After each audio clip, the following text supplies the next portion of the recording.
साथियों, loan default के session में आज का वीडियो आपके लिए काफी महत्वपूर्ण है। वैसे तो आर्बिट्रेशन प्रक्रिया पे हमने कई वीडियो बना रखे हैं, लेकिन आज हम एक साथ वीडियो पोस्ट कर रहे हैं जिसको सुनने के बाद आपके दिमाग में आर्बिट्रेशन से संबंधित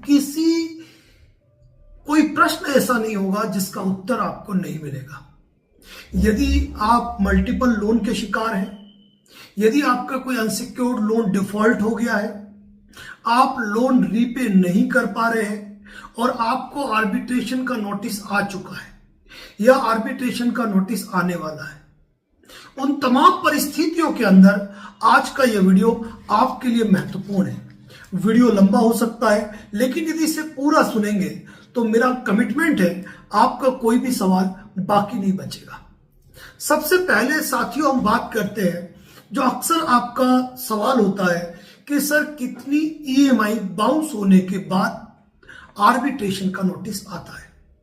साथियों, सामान्य रूप से कहूं कि कोई भी एनबीएफसी कंपनी कभी ये नहीं चाहती कि उनके द्वारा दिया गया लोन एनपीए हो या फिर राइट ऑफ हो। वह पूरा प्रयास करती है अपने रिकवरी एजेंट के जरिए, रिकवरी कॉल्स के जरिए कि उनके लोन की रिकवरी हो, उनकी डिफॉल्ट ईएमआई उनको रिकवर हो जाए।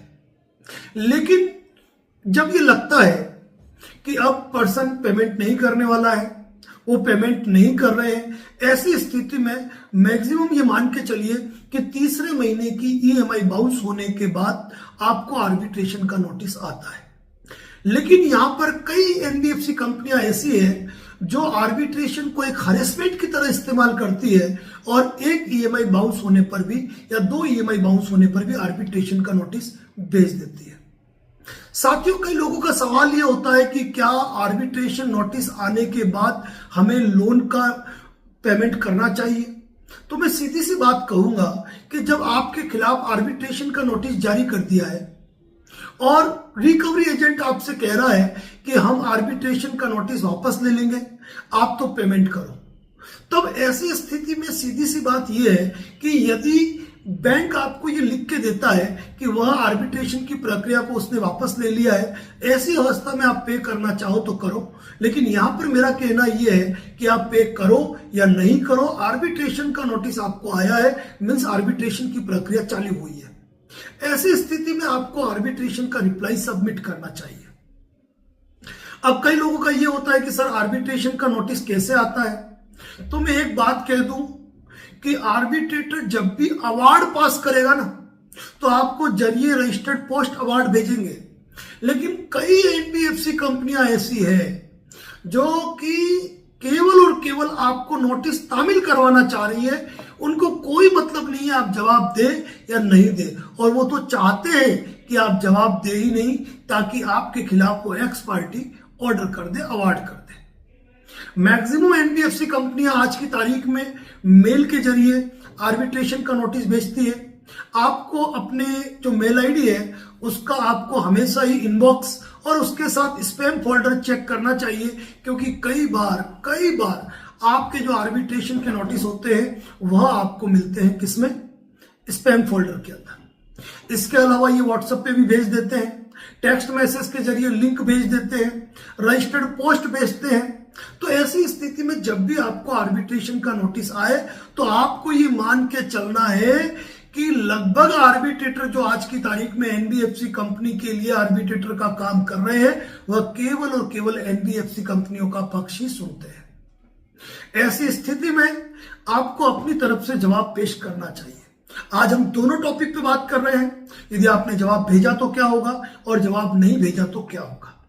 सबसे पहले मैं कहूं कि जब भी कंपनी आपको आर्बिट्रेशन एक्ट के अंतर्गत नोटिस भेजती है तो सबसे पहले आपको यह देखनी है कि आजकल एक सुलह वार्ता का नोटिस भेज देते हैं, और आज नोटिस भेजा, मान लीजिए कि आज जो तारीख है वह 27 तारीख है, 27 तारीख को मॉर्निंग में मैसेज भेजेंगे आपको, और मेल पे आया कि शाम को ही आपको 3 बजे 4 बजे जो आपका ऑफिस टाइम होता है, वर्किंग टाइम होता है, उस समय आपको एक जूम मीटिंग दे देते हैं कि जूम मीटिंग में अटेंड करो, यदि आप राशि के निपटारे के इच्छुक हो तो सुलह वार्ता हो जाएगी। अब जाहिर सी बात है, कॉन्सिलेशन है, ये सुलह वार्ता है, आप जुड़ना चाहें आपकी इच्छा है, नहीं जुड़ना चाहें आपकी इच्छा है। लेकिन जब कंपनी आपको अपने एडवोकेट के जरिए या खुद ही आपको आर्बिट्रेटर चूज करने के लिए नोटिस भेजती है कि आपका लोन डिफॉल्ट हो गया है, आपका लोन इतना बाकी है, आप ये लोन नहीं भर पा रहे हैं, हम इसमें आर्बिट्रेटर जो प्रोसीडिंग है, आर्बिट्रेशन की प्रोसीडिंग है, उस प्रोसीडिंग को स्टार्ट कर रहे हैं, तो हम आपको ये आर्बिट्रेटर भेज रहे हैं, आप चूज कीजिए। अब आप क्या करते हैं कि आप उस नोटिस को इग्नोर कर देते हैं, आप उसका रिप्लाई सबमिट करते ही नहीं है। तो ये आपकी पहली गलती है। जब भी आपको आर्बिट्रेटर का नोटिस आए तब आपको अपने नियरेस्ट लीगल एक्सपर्ट से मिलकर या ऑनलाइन लीगल एक्सपर्ट जो इन चीजों की जानकारी रखता है उनसे मिलकर आर्बिट्रेशन का रिप्लाई, आपको ऑब्जेक्शन रेडी करना चाहिए। कि और यहां पर भी एक बात बताऊं कि कई लोग जवाब में लिखते हैं कि मेरी तबीयत खराब है, बीवी को ये हो गया, पिताजी को ये हो गया। ये जवाब नहीं चलते। जब भी आपको आर्बिट्रेशन का नोटिस आए तो आपको विधिक जो तरीके हैं, कानूनी तरीके हैं, कानूनी तरीके से टेक्निकल रूप से ही आपको जवाब देना पड़ता है। इस मैटर में आपको क्या जवाब देना चाहिए, इसका detail video advocate Narendra Joshi YouTube channel यानी कि इसी चैनल पर पोस्ट है, जिसे आप सर्च कर सकते हैं, जो जिसमें टाइटल दिया हुआ है कि बिना वकील के भी आप किस तरीके से अपना आर्बिट्रेशन ऑब्जेक्शन फाइल कर सकते हैं। क्योंकि कई लोग कहते हैं कि सर हमारे पास वकीलों को देने के लिए फीस नहीं है, किसी लीगल एक्सपर्ट से बात करने के लिए पैसा नहीं है। तो आपके लिए हमने सुविधाजनक एक वीडियो बनाया हुआ है, शुद्ध सरल सहज हिंदी भाषा में है, जिसे कि आप देख सकते हैं। साथियों, सबसे पहले ये ध्यान रखिए कि भले ही आपको मेल आया है, आपको अपना ऑब्जेक्शन रिप्लाई जितना जल्दी हो आपको जरिए रजिस्टर्ड पोस्ट देना चाहिए। और रजिस्टर्ड पोस्ट देने के बाद जवाब की जो कॉपी है उसके साथ डाक रसीद और डिलीवरी रिपोर्ट अगर उस डेट से पहले आ जाती है तो वो अटैच करके आप उनको मेल रिप्लाई भी कर सकते हो। यदि डेट नजदीक की है आप डाक से भेज दो, जवाब के पीछे डाक रसीद लगा के आप उनको objection reply off your arbitration notice आप उनको मेल रिप्लाई कर दीजिए। साथियों, ध्यान रखिएगा आपने जो भी ऑब्जेक्शन फाइल आपने भेजा है, रजिस्टर्ड पोस्ट से भेजा है, तो उसकी ट्रैकिंग रिपोर्ट जरूर निकालें। और ध्यान रखिए कि आर्बिट्रेशन का ऑब्जेक्शन जो है वह विधिक रूप से होना चाहिए, कानूनी रूप से होना चाहिए, और वह पर्याप्त आधार होना चाहिए कि किन आधारों पर आप अपना ऑब्जेक्शन फाइल कर रहे हैं। साथियों, मैं एक बात कहूंगा, यह आर्बिट्रेशन ऑब्जेक्शन उस एडवोकेट्स को मिलने के बाद या कंपनी को मिलने के बाद भी कंपनियां क्या करती है, कंपनी एक आर्बिट्रेटर चूज कर ही देती है और अपॉइंटमेंट ऑफ आर्बिट्रेटर के नाम पर वह आर्बिट्रेटर ट्रिब्यूनल को या उस आर्बिट्रेटर को एक लेटर जारी कर देती है अपने लेटर हेड पे कि हमारे मैटर में हम आपको आर्बिट्रेटर अपॉइंट कर रहे हैं। और उस लेटर की जो सीसी है वो जरिए रजिस्टर्ड पोस्ट या मेल के जरिए आपकी मेल आईडी पर आ जाती है। ऐसी स्थिति में जब आपके पास ये चीज आ चुकी है तो सबसे पहले आप ये देखिए आपको नोटिस कब आया था, आपने क्या टाइमली उसका रिप्लाई कर दिया, बिल्कुल कर लिया। तो क्या उससे पहले उनको रिप्लाई मिल गया या मेल मिल गई, आपने टाइम पे कर दिया, तो आप सेकेंडरी आपको वापस ही रिप्लाई देना है और वापस के रिप्लाई में आपको बताना है कि कंपनी के एडवोकेट के जरिए या कंपनी के जरिए जो आर्बिट्रेटर चूज करने का जो मुझे नोटिस आया था।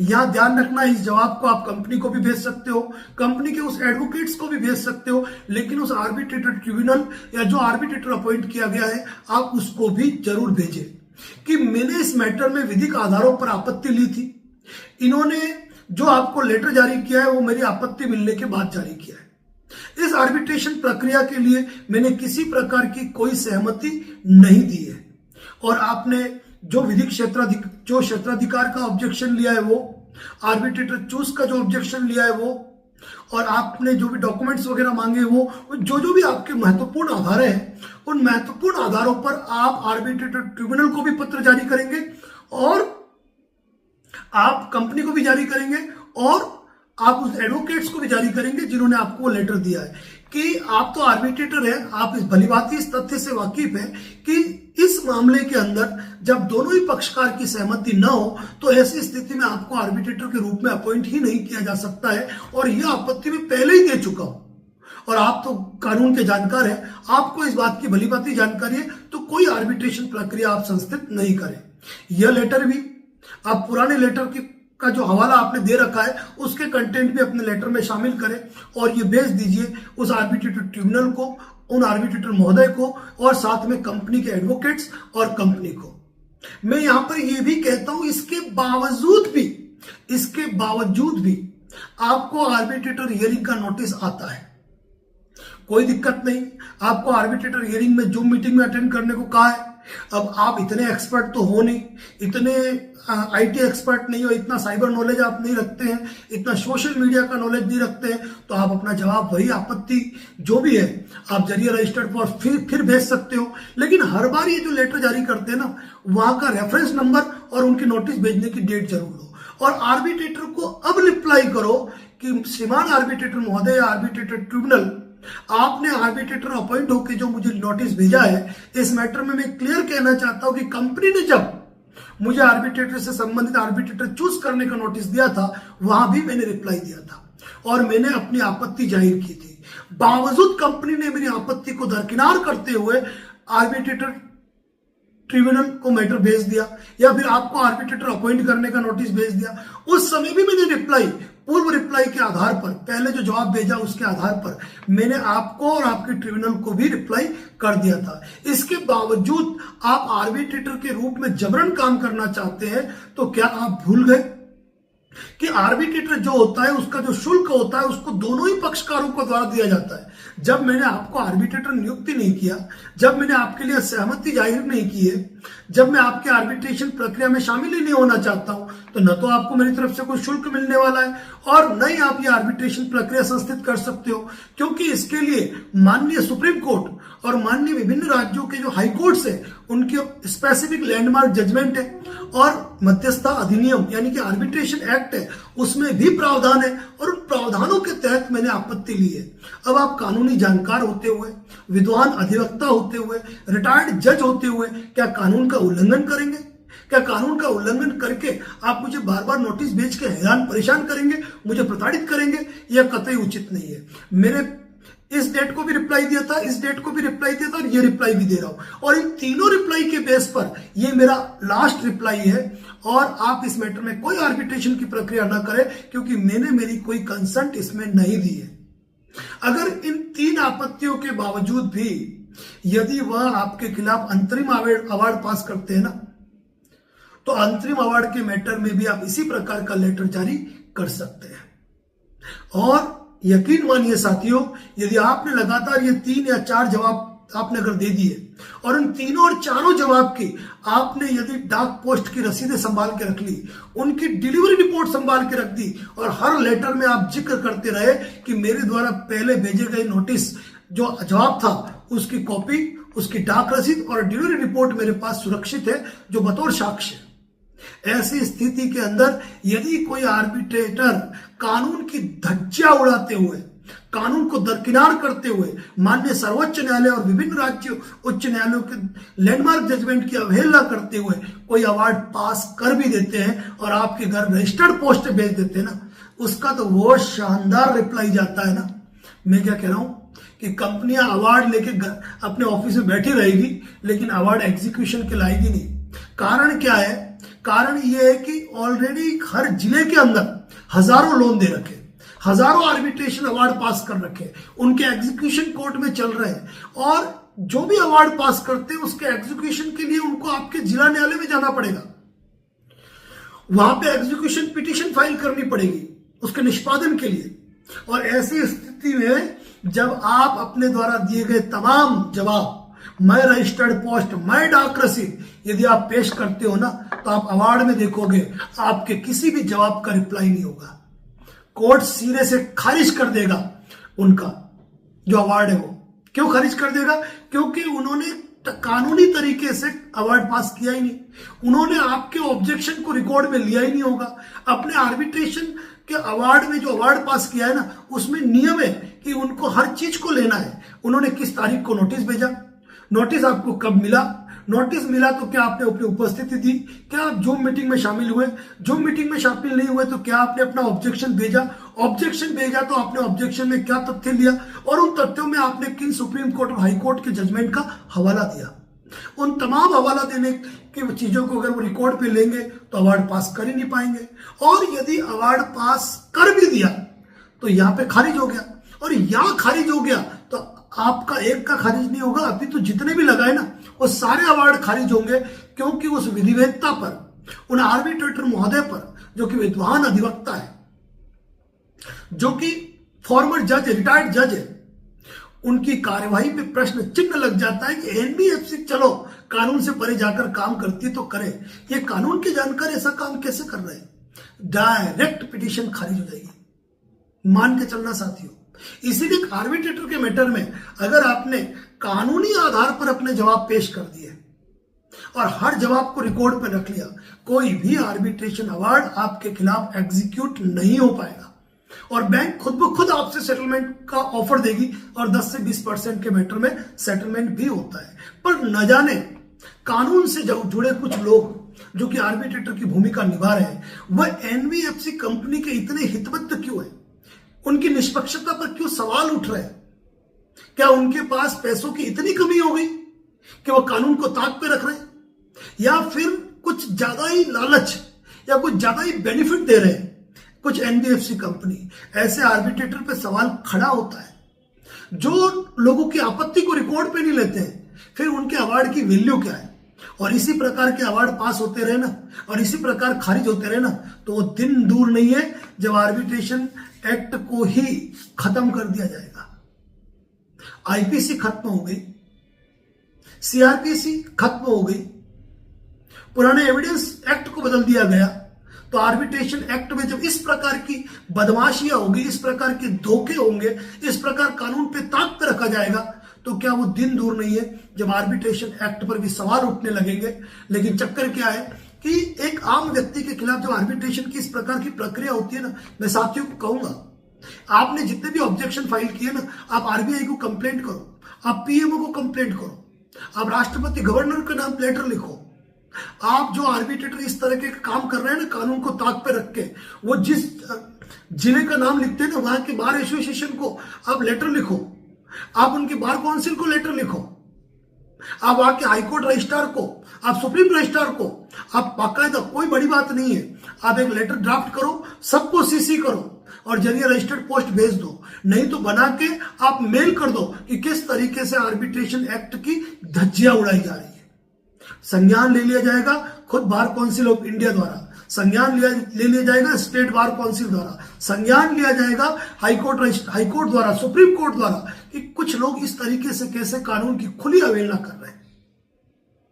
लेकिन ये आर्बिट्रेटर महोदय भूल जाते हैं कि भले ही लोग लोन डिफॉल्टर हो चुके हैं, भले ही वो लोन नहीं भर पा रहे हैं, लेकिन इसका मतलब ये नहीं है कि उनके विधिक अधिकार खत्म हो गए, उनकी शक्तियां खत्म हो गई, उनके अधिकार, उनके कर्तव्य सुरक्षित है, जिसको कोई रोक नहीं सकता है। यदि आपके भी आर्बिट्रेशन मैटर में इस प्रकार का हो रहा है ना, तो आप मेल कर सकते हो, आरबीआई को मेल कर सकते हो, आप मिनिस्ट्री ऑफ कॉर्पोरेट अफेयर्स को मेल कर सकते हो, तो कंपनियों के खिलाफ कार्रवाई हो। आप इस मैटर में पीएमओ को कंप्लेंट फाइल कर सकते हो, गवर्नर ऑफ इंडिया को कंप्लेंट फाइल कर सकते हो। इस मामले में हाईकोर्ट, सुप्रीम कोर्ट, संबंधित bar council, state bar council of India को भी आप ऐसे आर्बिट्रेटर की कंप्लेंट फाइल कर सकते हैं जो विधि के परे जाकर काम करते हैं। कुछ तो आर्बिट्रेटर ऐसे वो अपने एड्रेस पे है ही नहीं, बस खाना पूर्ति कर रहे हैं। अरे भाई, क्यों जुड़े लोग गूगल मीटिंग में, जूम मीटिंग में? क्या हर राज्य में आपके ऑफिस है, वहां आप आर्बिट्रेटर की प्रोसीडिंग कर सकते हो? करते ही इसीलिए हो कि व्यक्ति वहां पर आ नहीं सके। और कई लोग कहते हैं हम जूम मीटिंग अटेंड करें, कई लोग, क्या आपके साथ भी ऐसा हुआ? बोल दीजिए कि आप जूम मीटिंग अटेंड करते हो ना, वहां पे आता कोई नहीं है, बस आपने अटेंड किया, खाना पूर्ति हो गई, अटेंड कर लिया। अगर आप कोई भी जूम मीटिंग अटेंड करते हो ना, तो अपनी स्क्रीन रिकॉर्डिंग ऑन रखें, आप उस जूम मीटिंग की रिकॉर्डिंग करें, आपको मालूम पड़ेगा सच्चाई क्या है। और ऐसी जूम रिकॉर्डिंग को हमारे पास भेजें कि आपने आर्बिट्रेटर के मैटर में आप अटेंड हुए और आर्बिट्रेटर ने आपकी जूम मीटिंग अटेंड ही नहीं की, या फिर आर्बिट्रेटर ने आपको सुनना ही पसंद नहीं किया, वही बोलते रहे, फॉर्मेलिटी करते रहे। तो ऐसी रिकॉर्डिंग आप सेव करें, और ये करना चाहिए आपको, अपने अधिकार आपको सुरक्षित रखने चाहिए। और साथ ही एक बात यह भी आती है कि अगर हम जवाब नहीं दे पाए तो क्या होगा? साथियों, सीधी सी बात है कि कोई आप पे वार कर रहा है और आप खुद का बचाव नहीं कर रहे हो, तो मरना तय है, कटना तय है। और दूसरी बात ये भी ध्यान रखो कि आर्बिट्रेशन सिर्फ इसलिए नहीं होता है कि आपके घर का सामान उठा ले। आर्बिट्रेटर प्रोसीडिंग के बाद, अवार्ड पास होने के बाद जब एग्जीक्यूशन होगा, आपके जिला न्यायालय से कोर्ट का स्टाफ, साथ में पुलिस का जाब्ता, एनबीएफसी के कर्मचारी और उनके लॉयर्स जब आपके घर पे आते हैं सामान जब्त करने के लिए, तो घर की एक घड़ी भी जब्त करके ले जाते हैं ना, तो हमारे सम्मान और प्रतिष्ठा को ठेस पहुंचती है। उनका कोई मतलब नहीं होता है 10 लाख का लोन है, क्या किसी के घर में 10 लाख का सामान होता है? बिल्कुल भी नहीं होता है। लेकिन बात यही है कि सम्मान जब प्रतिष्ठा पे आज आएगी ना, तो इंसान सब कुछ करेगा। और वहां फिर लोन सेटलमेंट भी नहीं होता है। लोन के मैटर में आप टाइमली रिप्लाई कर दो, आर्बिट्रेटर मैटर में आपके लोन के सेटलमेंट होते हैं 10 से 20% में। क्या? और दूसरी बात, अगर आपने ऑब्जेक्शन दे दिया फिर भी कंपनी आपके खिलाफ आर्बिट्रेशन की कार्रवाई करना चाहती है ना, तो कंपनी को हाईकोर्ट जाना पड़ेगा, हाईकोर्ट से आर्बिट्रेटर अपॉइंट करना पड़ेगा। फिर वहां से हाईकोर्ट पे आर्बिट्रेटर वो अपॉइंट नहीं होंगे जब वो चाहेंगे, वो निष्पक्ष आर्बिट्रेटर होंगे। लेकिन इतना कंपनी कर नहीं सकती है, क्योंकि उसके लिए लिटिगेशन फाइल करना होता है, इतनी आसान प्रक्रिया नहीं है, शुल्क पे करना होता है, बहुत सारी बातें हैं। तो आर्बिट्रेशन एक्ट का धड़ल्ले से दुरुपयोग किया जा रहा है, और आप जवाब नहीं दोगे ना, तो ये आपकी गलती है। फिर तो ये मान के चलो कि आपने जवाब नहीं दिया, एक्स पार्टी अवार्ड हो गया, अवार्ड आपके एरिया में एग्जीक्यूशन के लिए आ गया, कोर्ट से आपको समन मिल गया। यदि आपके स्थानीय कोर्ट ने नहीं सुनी और माना कि आपकी गलती है, तब निष्पादन भी होगा और आपका घर का सामान भी उठाया जाएगा। घर पे बाकायदा आएंगे, अधिक लवाजमे के साथ आएंगे। लेकिन कोई रिकवरी एजेंट आपको आर्बिट्रेशन नोटिस की तामील नहीं करा सकता है, कोई रिकवरी एजेंट आपके घर का सामान नहीं ले जा सकता है, उसके लिए पूरी एक प्रक्रिया है। तो आर्बिट्रेशन का नोटिस जब भी आए ना, तब आपको जवाब देना है। मेल से आए तो मेल से जवाब देना है, पोस्ट से आए पोस्ट से जवाब देना है, मेल से आए फिर भी पोस्ट से जवाब देना है। यह हमेशा कहता हूं। और एक बात आपको स्पेशली ध्यान रखने की जरूरत है, यदि आपने कोई मेल आईडी दी और आपकी मेल आईडी बंद हो चुकी है, आपने कोई एड्रेस दिया है, आप एड्रेस मूव कर चुके हो, और आप चाहते हो कि आर्बिट्रेशन प्रोसीडिंग आपके खिलाफ नहीं हो, तो आपको कंपनी को मेल भी करना चाहिए, रजिस्टर्ड पोस्ट भी भेजना चाहिए कि आपके ईमेल आईडी को अपडेट करें, एड्रेस को अपडेट करें। और उसके बिना यदि कोई कानूनी कार्रवाई करके कोई अगर वो राहत पाना चाहते हैं, तो उसमें सफल नहीं हो पाएंगे। लेकिन उसके लिए आपके पास पर्याप्त साक्ष्य होना चाहिए। साथियों, आर्बिट्रेशन का हरेसमेंट इतना हो चुका है कि आर्बिट्रेटर को जवाब मिल रहा है, लेकिन वो कानों से हो चुके हैं बहरे, आंखों से हो चुके हैं अंधे, क्योंकि वो पूरे एनबीएफसी कंपनी के हित में काम कर रहे हैं। ऐसे आर्बिट्रेटर पे हमको सोचना पड़ता है कि वो वकालत में कैसे है। क्या उनके पास वकालत पर्याप्त नहीं है कि उनको ऐसे काम करके नियमों से तक परे जाकर कानून को ताक पे रखकर काम करना पड़ रहा है? मतलब कुछ लोगों ने तो वकालत छोड़ ही दी है, वकालत का काम करना ही नहीं है उनको, केवल और केवल आर्बिट्रेटर बनना है और कंपनी के पक्ष में काम करना है। अरे एक आर्बिट्रेटर दिखा दो, एक आर्बिट्रेटर जिसने कि किसी एनबीएफसी कंपनी के 10 क्लेम या 10 मध्यस्थता पत्रावली को समाप्त कर दिया हो। एक आर्बिट्रेटर नहीं मिलेगा इंडिया में, एक आर्बिट्रेटर। अगर ऐसा है तो वो आर्बिट्रेटर खुद आके बताए। कानून के धड़ल्ले से धज्जियां उड़ाई जा रही है। इसलिए साथियों, आर्बिट्रेशन का नोटिस कभी भी आए ना, तो लापरवाही नहीं करनी है, जवाब देना है। पर डे अगर लोन डिफॉल्ट हो गया है तो आपको इनबॉक्स देखना है, स्पैम फोल्डर देखना है, व्हाट्सएप देखना है, टेक्स्ट मैसेज देखना है, घर पे आने वाली डाक देखनी है। घर पे आने वाली डाक को लौटा मत देना। अब कई लोग तो ये कहते हैं कि सर मेरा मोबाइल नंबर भी बंद हो गया, वो मेरी ईमेल आईडी भी बंद हो गई, मैं उस एड्रेस पे रहता ही नहीं हूं, मेरा आधार कार्ड में वो एड्रेस ही नहीं है, जो मतलब आधार कार्ड में जो एड्रेस है वो वही है जो किराए पे रहता था। अब आर्बिट्रेशन मेरा अवार्ड पास करेगा, आर्बिट्रेशन उस अवार्ड का क्या करेगा? तो वो अवार्ड धूल खाएगा। अगर आपका मूल पता ही उनके पास मौजूद नहीं है और आपको नोटिस आए नहीं आए, उन्होंने अवार्ड कर दिया, कुछ भी कर दिया, ऐसी स्थिति में उन अवार्ड की कोई गिनती नहीं है, क्योंकि उस अवार्ड को एग्जीक्यूट कराएंगे तो एग्जीक्यूट कहां कराएंगे। लेकिन साथियों, जिम्मेदार बने। आर्बिट्रेशन के मैटर में जब भी कोई नोटिस आता है तो उसका टाइमली रिप्लाई करें, और किसी भी एडवोकेट से कांटेक्ट करते हैं ना, तो एडवोकेट से खुला कही यदि आप जवाब देंगे तो आप ये मान के चलिए कि आपको 4 बार जवाब देने। जो भी फीस तय करनी है पहले कर लीजिए। बाकी खुद भी जवाब देना चाहे तो हमारे YouTube चैनल पे वीडियो पोस्ट है और डेली हम जो जानकारी देते हैं उसके आधार पर आप अपनी जानकारी को कागज पे लेकर आप अपनी जानकारी जो अपना जवाब है वो दे सकते हैं। साथियों, लोन डिफॉल्टर के हक और अधिकारों को लेकर advocate Narendra Joshi and associate पर ढेरों वीडियो पोस्ट है, चैनल विजिट कर सकते हैं। कॉल बुक की आवश्यकता ही नहीं है। फिर भी आपको लगता है कि किसी मैटर में यदि आप बात करना चाहते हैं तो कॉल बुक करवा के कर सकते हैं। इसी प्रकार की जानकारियों के लिए सब्सक्राइब करें advocate Narendra Joshi and associate को। धन्यवाद। जय हिंद, जय भारत, जय मेवाड़।